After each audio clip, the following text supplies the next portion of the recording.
আজকে খাসির ছাট নিয়ে চলে এসেছে, তো এখানে দিদি বোনরা মিলে ধুচ্ছে। কিরে কেমন লাগছে ধুতে তোদেরকে? ভালো। কেমন খুব খাটনি হয় বল ধুতে না রে? আলুটা ভাজছে দিদি, বেশ ভালো মাংসটা করতে পারে, ছাট মাংসটা, তো তার জন্য ওকেই বললাম যে আজকে তুই করতে হবে, তো আজকে করে আমাদেরকে খাওয়াবে। আর এদিকে মা এখানে কাটাকাটি করছে পেঁয়াজ টিয়াজ।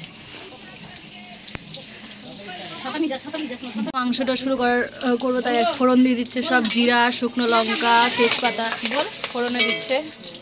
এরপর কি দিবি? পেঁয়াজ পেঁয়াজটা দিচ্ছে এখন। আলুটা ভেজে তুলে নিয়েছে, এদিকে ভাতটা হচ্ছে, এদিকে সব গল্প করছে এরা।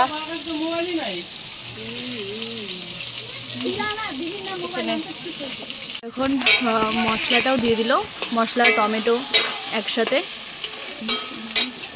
আর মাংসটা দেবে এখন। এই যে মাংসটা দিচ্ছে ধুয়ে টুয়ে পুরো একদম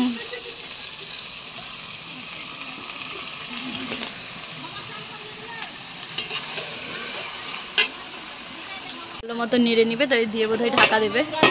ও হলুদ লবণ দিবি তো না? এই যে রাধুনি এখন রান্না করছে, মারা গল্প করছে, হলুদ লবণ টবণ সব দিচ্ছে। আবার উঠালো ঢাকনা, এবার দেখো কি সুন্দর একটা স্মেল আসছে, অনেকটা হয়েছে। এটা এখন কষা হবে।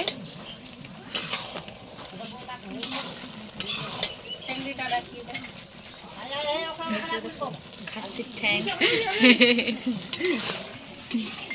আর হ্যাঁ, এই দেখো সুন্দর ফুটছে। তো দেখো এখন চর্বিটা দেবে, যে চর্বিটা যেহেতু না গলে যেত, এই চর্বিটা এখন দিয়ে দিচ্ছে।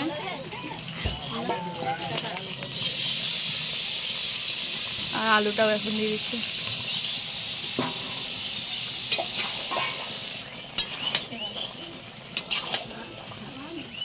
আমি মাংসটা কষছি, ছাট মাংস, তারপরে জল দিব কষা হলে।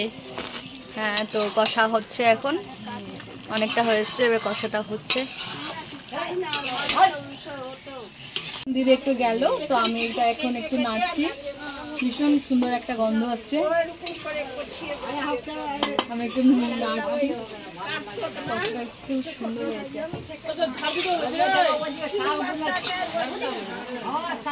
তো এটা কষাটা হয়েই এসছে, এটা বোধহয় জল দিবে একটু পরেই, আমি আবার ঢাকা দিয়ে দিই। আমাদের এটা হয়ে গেছে, শুকিয়ে গেছে, এটা রাখলেই পুরো শুকিয়ে যাবে একেবারে, আর একটু একটু হয়ে আছে। তো এটা আমাদের হয়ে গেছে, আমরা এবার বন্ধ করে দিব।